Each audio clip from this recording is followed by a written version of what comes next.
जैसे इन्होंने ईरान ने धमकी दी कि पाकिस्तान का न्यूक्लियर जो है वो भी हमारे साथ ही है, पाकिस्तान खड़ा, तो इनके सीआई के या ट्रम्प के इनके कान खड़े हुए। इन्होंने आसिम मुनीर को लंच पे बुला लिया। इन्होंने इतनी बड़ी इन्वेस्टमेंट की हुई है, अपना इतना पैसा लगाया हुआ, इतना कर्ज दे रखा है पाकिस्तान को, तो क्या चाइना छोड़ देगा इसको? आसिम मुनीर की मीटिंग से पहले 35 मिनट मां ने मोदी जी से बात की, तो ये भी बोला गया होगा आसिम मुनीर को कि अभी जी में मोदी जी से बात हुई है, वो तो कह रहे हैं ऑपरेशन संदूर तो रुका नहीं है। कई तरह के तरीके से आसिम मुनीर को बैठ के लंच करवाया गया होगा, जब पता नहीं लंच का निवाला कैसे निकला होगा या नहीं निकला होगा।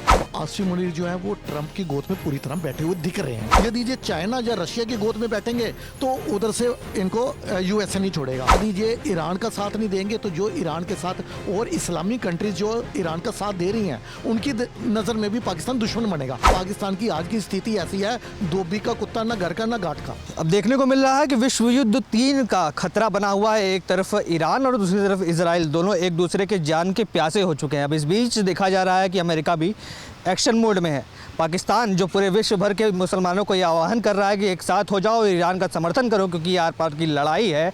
और वहीं इस बीच देखा जा रहा है कि युद्ध के बीच में ये जो डिनर और लंच का प्रोग्राम है वो डोनाल्ड ट्रंप ने सेट किया, जहां आसिम मुनीर को बुलाया गया है लंच के लिए। अब इस लंच के पीछे क्या वार्ता होने वाली है और क्या कुछ पकवान जो है वो पकाए जा रहे हैं इस युद्ध के बीच में, खास बातचीत करने के लिए अरोड़ा साहब मौजूद है। सर, ये जो युद्ध चल रहा है, पहले तो लोग कह रहे हैं कि जो इजराइल है वो अपने बचाव के लिए युद्ध कर रहा है, इसमें कोई बुराई नहीं, जैसे रशिया ने किया था यूक्रेन के खिलाफ वैसे इजराइल कर रहा, कोई दिक्कत की बात नहीं। पर इस बीच देखा जा रहा है कि अब पाकिस्तान और अमेरिका जो कहीं ना कहीं अब मिली भगत कर रहे हैं, क्या कर रहे हैं, कोई पकवान पका के लंच बनाया जा रहा है, क्या पक रहा है, कुछ समझ में आ रहा है इसमें? देखिए, पाकिस्तान को पहले यूएसए जो है ना इतना मतलब इतनी तवज्जो, अगर मैं उर्दू का वर्ड यूज़ करूं, इतनी तवज्जो देते थे जब वो अफ़गानिस्तान में इनकी फ़ौज थी। जैसे ही वहाँ से इन्होंने अपनी यूएसए ने अपनी आर्मी को वहाँ से निकाला, उसके बाद पाकिस्तान की तरफ इनका झुकाव कम हो गया। लेकिन अब जैसे ही आपको मालूम होगा, ईरान ने बोला कि पाकिस्तान के न्यूक्लियर का नाम लेकर उन्होंने धमकाया इजराइल को। जैसे इन्होंने ईरान ने धमकी दी कि पाकिस्तान का न्यूक्लियर जो है वो भी हमारे साथ ही है, पाकिस्तान खड़ा, तो इनके सीआई के या ट्रम्प के इनके कान खड़े हुए। इन्होंने आसिम मुनीर को लंच पे बुला लिया। और आपको मैं बता दूं, ये लंच पाकिस्तान को इतना महंगा पड़ने वाला है कि पाकिस्तान जो है ना वो कहीं का नहीं बचेगा।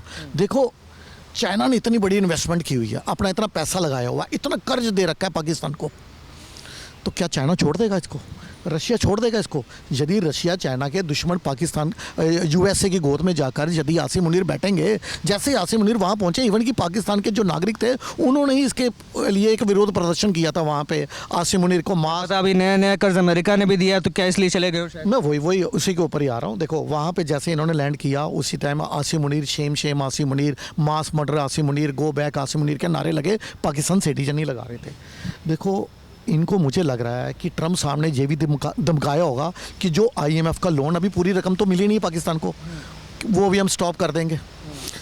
दूसरा, आपको एफएटीएफ की ग्रे लिस्ट में भी डाला जाएगा। और तीसरा, आसिम मुनीर की मीटिंग से पहले 35 मिनट मां ने मोदी जी से बात की, तो ये भी बोला गया होगा आसिम मुनीर को कि अभी जी में मोदी जी से बात हुई है, वो तो कह रहे हैं ऑपरेशन संदूर तो रुका नहीं, अभी वो तो स्टॉप नहीं किएगा, वो तो फिर अभी आपको करेंगे ठीक, तो आपको तो हमारे साथ की ज़रूरत है, हम ही मीडिएटर बनेंगे, नहीं तो मोदी जी तो धमका रहे हैं।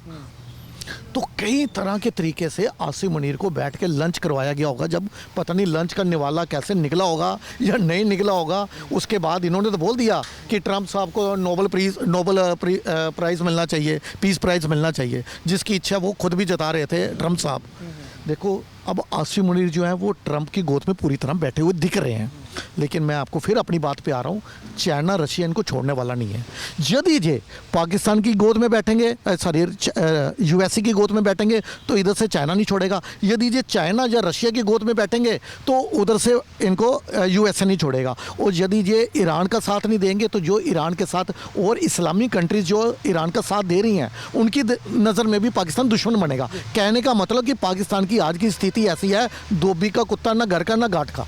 चलिए, धोबी का कुत्ता तो ठीक है, पर भारत के लिए किसका जीतना ज़रूरी है? अगर युद्ध जैसी स्थिति बनती है, युद्ध होता है आगे चल के, तो ईरान जिससे हमारा बहुत बड़ा तेल का व्यापार है, उसके लिए हम खड़े हो पाएंगे, या इजराइल जो हमारा वर्षों से इतना गहन मित्र रहा है, जो हमेशा से हर संकट की स्थिति में हमारा साथ दिया है, तो कहीं ना कहीं चुनाव करना तो मुश्किल हो जाएगा हमारे लिए भी।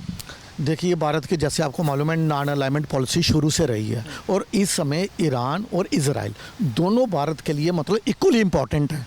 और मोदी जी ने भी कोई ऐसा नहीं है कि ईरान के पक्ष में ज़्यादा बोल दिया हो या इजराइल में। भारत की जो सरकार है जो भी कुछ बोलती है पूरा बैलेंस बना नहीं, पर भारतीयों की संवेदना जो है वो इसराइल के साथ ज़्यादा है। देखो वो जो है अपने अस्तित्व की लड़ाई लड़ रहे हैं। वो एक छोटी सी कंट्री है लगभग जिसकी आबादी जो है वो 1 करोड़ के आसपास है। तो इसलिए भारतवासियों की जो संवेदना जो है वो सिंपैथी जो है वो इजराइल के साथ है। लेकिन भारत के लिए अगर मैं बात करूं भारत की सरकार के पॉइंट ऑफ व्यू से बोलूं तो दोनों कंट्री जो है वो इक्वल इंपॉर्टेंट है। देखो 4 बार जो बंदरगाह है हमने लीज पे ले रखा है वो भी भारत के लिए बड़ा उपयोगी है। दूसरा एनर्जी सेक्टर की यदि मैं बात करूं तो ईरान जो है हमारे लिए बड़ा उपयोगी है। ऑयल हमारा जो है आपको मालूम है दुनिया का 30% जो ऑयल जो है उसका जो मार्ग जो है वो यही वाला ईरान का जो वे है कि वहाँ से निकलता है। यदि ईरान ने उस रास्ते को रोक लिया तो एशिया की जो भी कंट्री वहाँ से ऑयल आता है इसकी कीमत जो है ये 30 से 40% बढ़ जाएगी। तो ईरान भी भारत के लिए इंपॉर्टेंट है, इजराइल भी इंपॉर्टेंट है। भारत सरकार जो भी बयान अपना जारी करती है वो पूरा बैलेंस बना के करती है। हाँ भारतवासियों की यहाँ तक मैं बात करूँ उनकी संवेदना जो है वो ज़रूर कुछ इजराइल के साथ एज़ कम्पेयर टू ईरान वो अधिक है। आप देख रहे हैं सौगंध टीवी, सौगंध वतन की।